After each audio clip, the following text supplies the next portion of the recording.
Hey everybody, it's Tripl-L coming in to talk about My Hero Academia chapter 301. Guys, I've listened to other people's opinions, I've meditated, I watched Dr. Mike. In other words, I am in my best position to roast Dobby.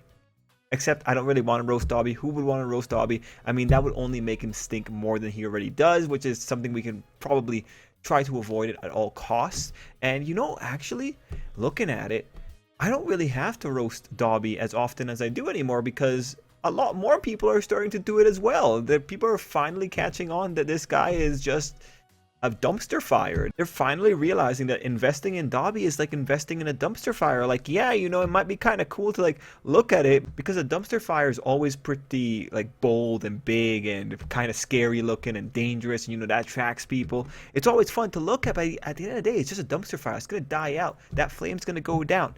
And people finally realizing that. Now, unfortunately, when it comes to this chapter, I think I'm going to have to start defending Dobby more. I'm all for roasting Dobby, but I only feel comfortable roasting Dobby when he deserves it. And mind you, in this particular chapter, what we're seeing online is that a lot of people are feeling kind of underwhelmed about what's going on with Toya.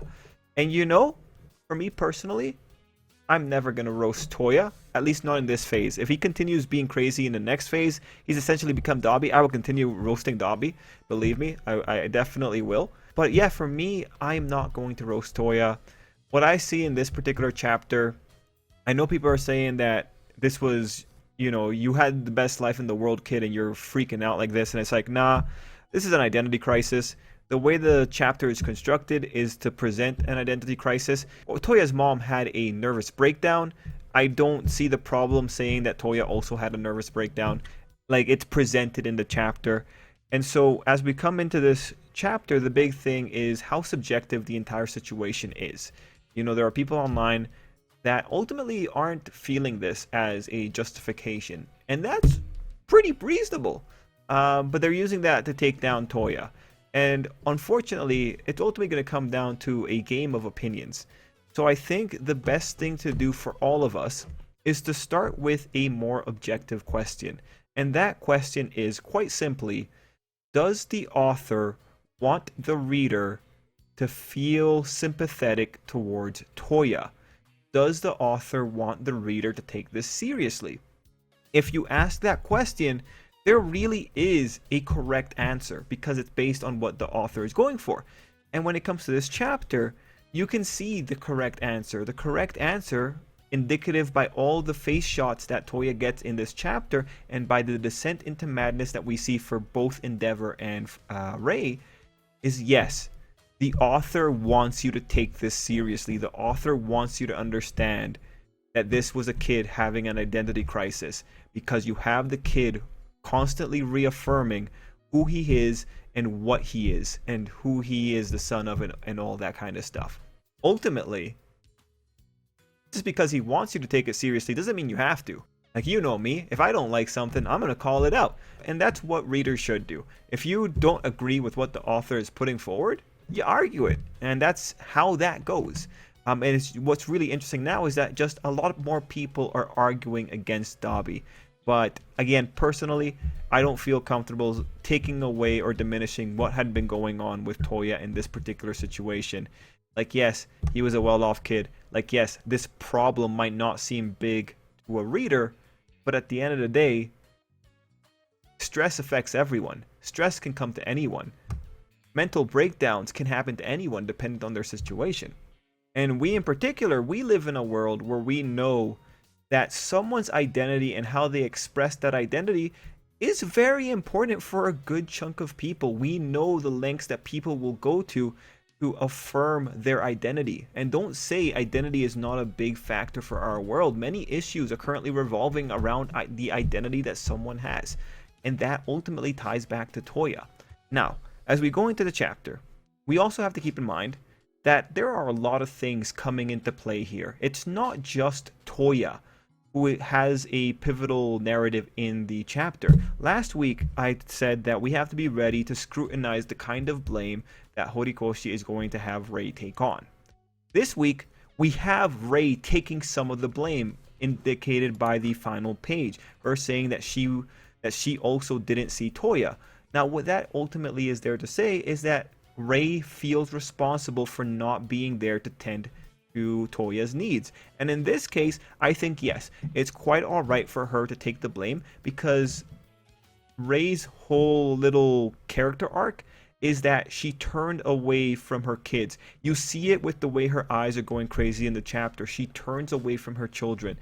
And given that Rei has such a significant problem with her kids looking like Endeavor, here we have her being attacked by one of her kids, driven to an extreme breaking point by her husband's dogged pursuit of All Might. It's no wonder she developed that particular aversion so much later, when she actually had a case where she was almost attacked by her kid. Like, that part actually makes sense why Rei descended the way she did. And when it comes to Endeavor, we have to keep in mind that in this process, Horikoshi is also trying to walk back Endeavor a little bit. He's trying to present the situation as a little bit more nuanced, which realistically it should be. When you look at the chapter, you can see that the situation that Shoto painted was a very biased situation, as it should have been. The issues leading to Rei and Endeavor's marriage might be a little bit more complicated or a little bit more consensual than Shoto might have led us to believe. So ultimately in this chapter, we have those three significant forces. We have Rei establishing that she is worthy of some blame. We have Toya's descent, which justifies Dabi. And then we have Endeavor and his tunnel vision in real time and seeing how that affected the family, while also showing a little bit more nuance to the character. Those three factors are coming in to make this final chapter. I think it's also worth pointing out that while I may not blame Toya for having a mental breakdown, Dabi has definitely doubled down on the ideas that formed in this moment. Dabi, when you look at him, is consistently meshing with the Toya here. Dabi doubled down. Dabi is completely responsible because he's an adult. He knows what he's doing. He's been reprimanded. He knows what he's doing is wrong. He knows where he's going wrong. Dabi is completely worthy of anything that we want to law about him, because Dabi legitimately sucks. But for this phase of Toya, everything leading up to the mental breakdown, I can't fault a kid for having an identity crisis when his identity was created and reinforced during early childhood, and it was reinforced and centered around the idea of being someone better than All Might. I just can't. But again, everyone has different tolerances. People on the live stream were coming up with ideas that maybe, Toya was going to suicide. That's why he went off that fateful day he just wanted to suicide, but something went wrong. Or maybe Toya had actually killed someone. That killing coming up because we had seen Toya actually go out and attack his mother. Like, once you do it once, you probably could do it another time easier. And, it definitely got me thinking. But now I'm kind of thinking that not so much a suicide, but my little theory here is that Toya wanted to disappear. And the jawbone is the strangest thing. I think Toya is crazy enough, or at that point, he really was Dabi. I think Dabi was crazy enough that he thought, man, I'm going to break my jaw and I'm going to leave it here to make them think I died.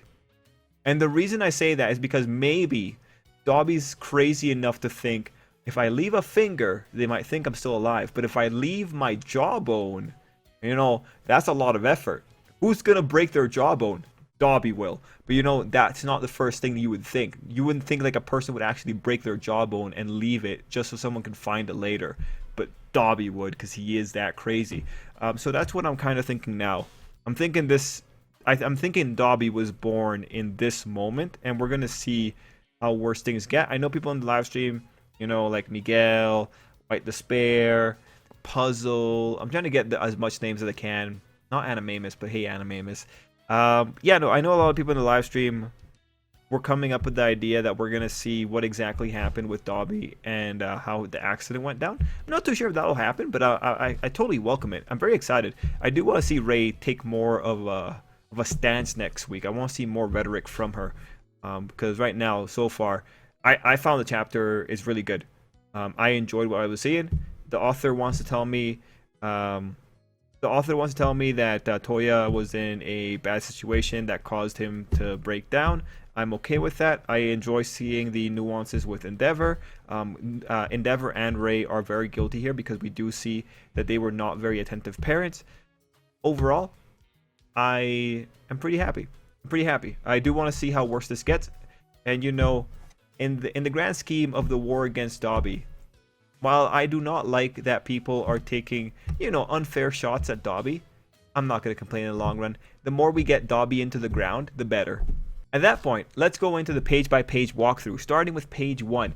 Big thing is the information on the Himura family, which might be a world-building detail for later, but I want to note that the father said that the Himura was once considered a prestigious family. Once. This is an important detail for page 2. Second thing is that this page is demonstrating certain Japanese values, especially with the part about what's fitting for a top hero. That speaks a lot to face and all that kind of stuff and honor.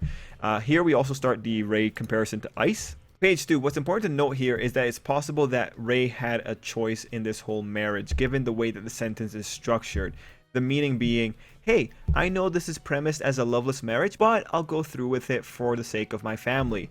Given that her family was once prestigious, it seems that she may have done this marriage for the sake of getting her family more prestige, or, you know, for her family to look better. We know that face and familial responsibility is a common trope in anime. Anyway, it's also worth noting that these people are rich. So even though they're not prestigious right now, they're still well off. They made bank on whatever prestige they used to have. Here we also continue the metaphor about Ice.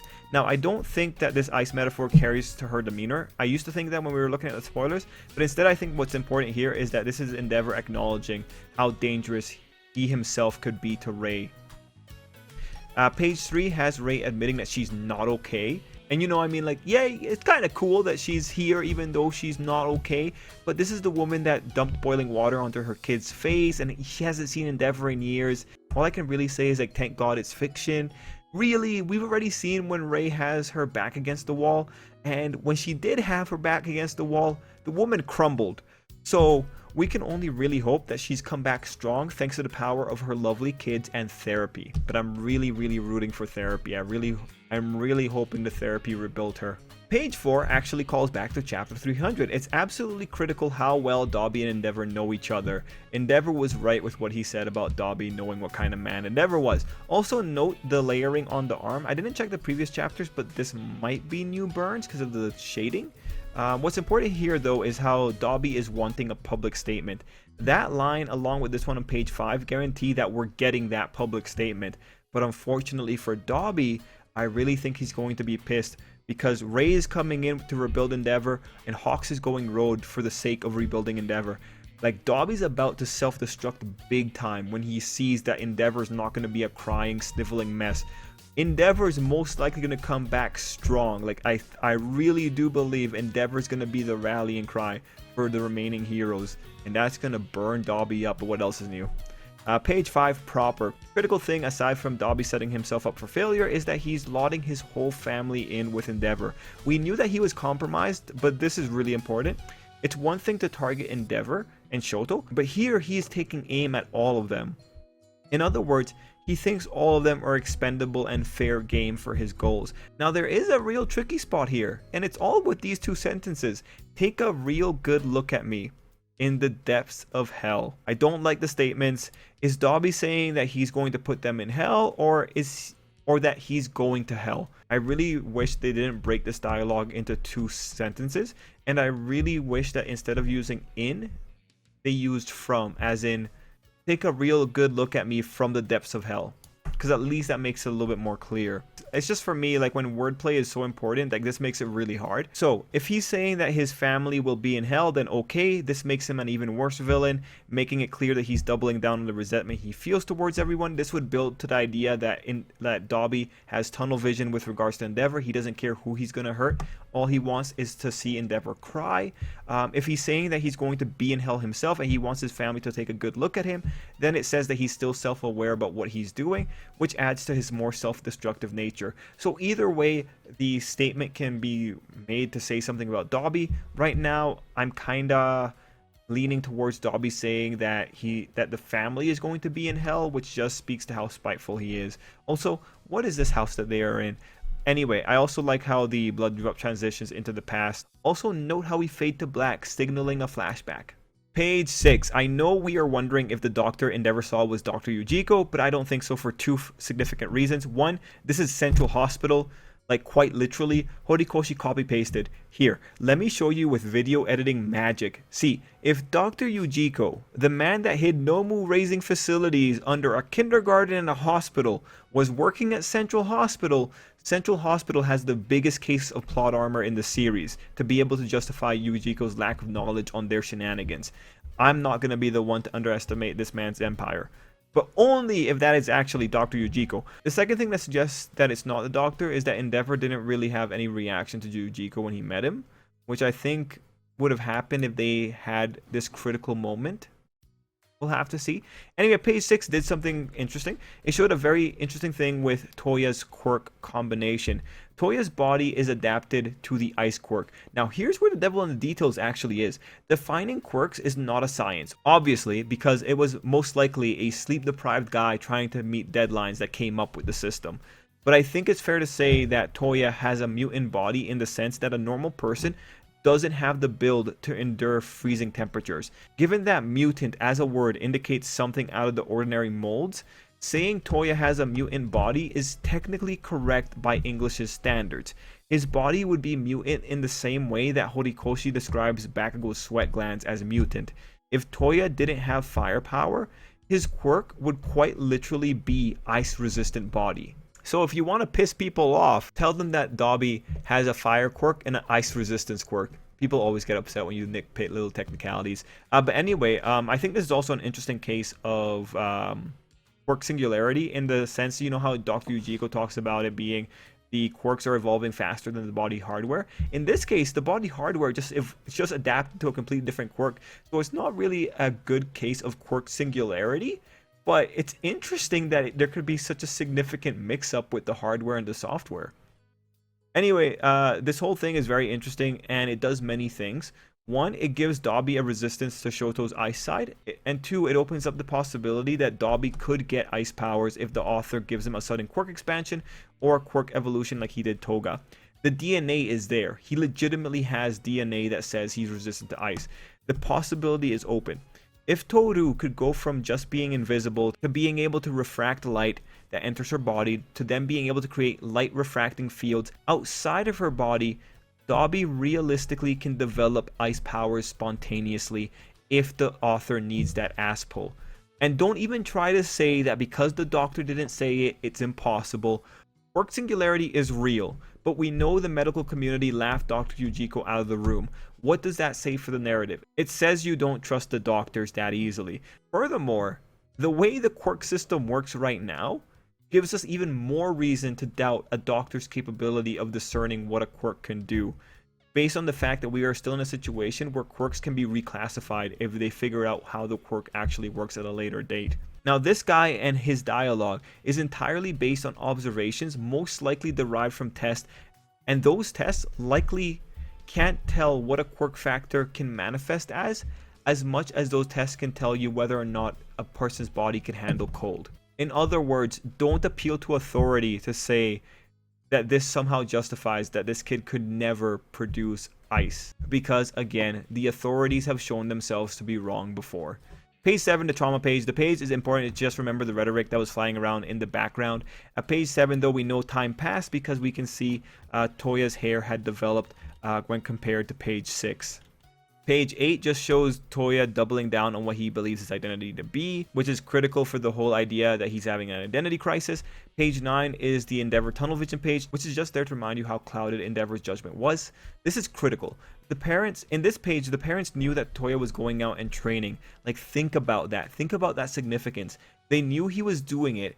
And as we know now, they didn't do a great job of stopping it because the kid kept going out. Also on this page, we see Ray breaking. Page 10, this page is just one to show the pressures that Toya was seeing at home. Note, there is no love on this page. This page is just important to reinforce that Toya was not getting proper care. At this page, seeing how Dobby is lauding everyone together, I'm starting to think that Dobby really hated Natsu for being his replacement, and 2, for being so bold as to see Dobby weak. Page 11, Shoto is born. Page 12, Endeavor reaches desperate hope. Rei loses hope and Toya is pretty much done. He's got nothing. Whatever hope he had is gone. Page 13, Toya continues doubling down. He has inherited Endeavor's tendency to get tunnel vision. Think about how bad Endeavor's tunnel vision is, and then you can see Toya's. Page 14, the only evidence we have of Endeavor making an effort to be a parent. Though note, you can't just take away a kid's sense of self and expect nothing to happen. Endeavor pretty much primed a bomb, and instead of diffusing it like with a manual and slowly, he pretty much just snipped a random wire, hoping that it would work. Page 15, another double down page where Toya reaffirms who he is. At this page, I want to point out something that Skelly, a frequent commenter, said, in that I believe Skelly said something along the lines that for children in Japan, taking over the job of the father is typically something that is reserved for the first child, so that might be some kind of societal and cultural value. We do know that culture plays a big part in how things develop in Hero Academia. So again, another factor that goes in there to justify Toya's tunnel vision in this particular case. Page 16 is the Toya gearing up to lash out page. He's in full breakdown mode at this point. And here he actually re-emphasizes how difficult society makes it.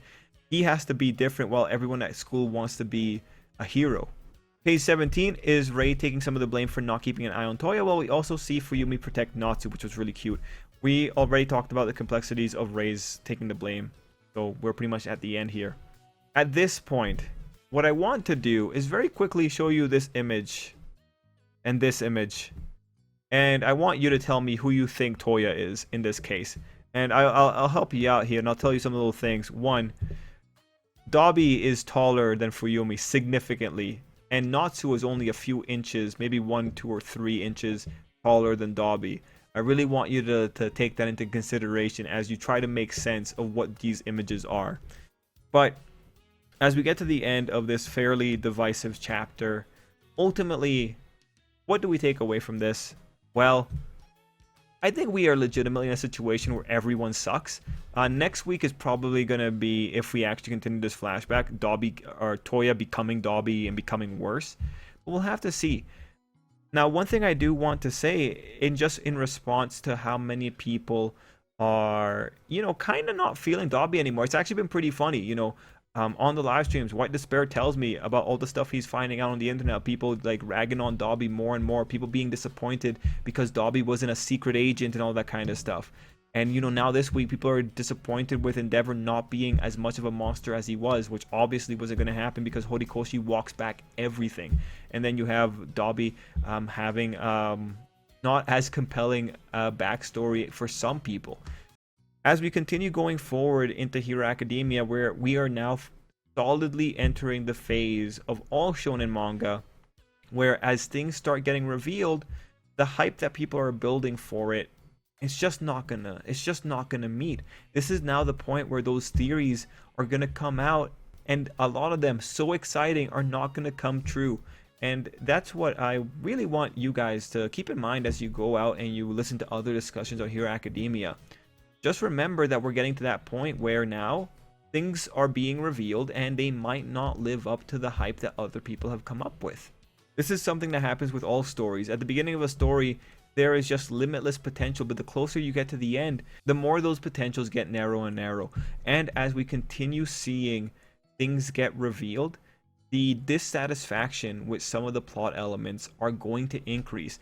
The other problem is that at the beginning of the story, you have less responsibility to the characters, but now as you get further into the story, the responsibilities increase. Here we have Endeavor. Endeavor has to be walked back. Endeavor has to be made into a more rootable person. And that's why I bring up that little image of the Todoroki family. What I want to show you in that image is that, look at that haircut. Look at the way that Toya most likely is presented. It's very likely that there have been shifts in the plan that happened. So now as we get to the end of the story, more things have to be observed, more characters have to be corrected to the best of their abilities so that the story that Horikoshi wants to tell can be maintained. And that's ultimately something that we have to remember as we go forward. The rate at which people get disappointed is going to increase, but that's just a natural progression of a story. So as we go forward, what are we going to get? 302, I really hope we get to see Hawks. I don't know. I really hope we get to see Hawks. That's all I can really say. But we'll have to see. Hopefully next week we'll get more answers, and hopefully we'll see how exactly Rey defended herself. And actually next week, I'm expecting Rey to use this moment as one of the big things that led to her descent. Because just Toya looked so crazy. I'm sure she sees that face in her nightmares. Anyway, everyone, let me know what you thought down below. And until next time. Oh, also one thing to point out. Natsu probably doesn't remember this. And this also kind of might explain why Fuyumi's a lot more fair to her father, because she saw more shit in general. But yeah, guys, thank you so much for watching, and until next time, I hope you have an absolutely great day.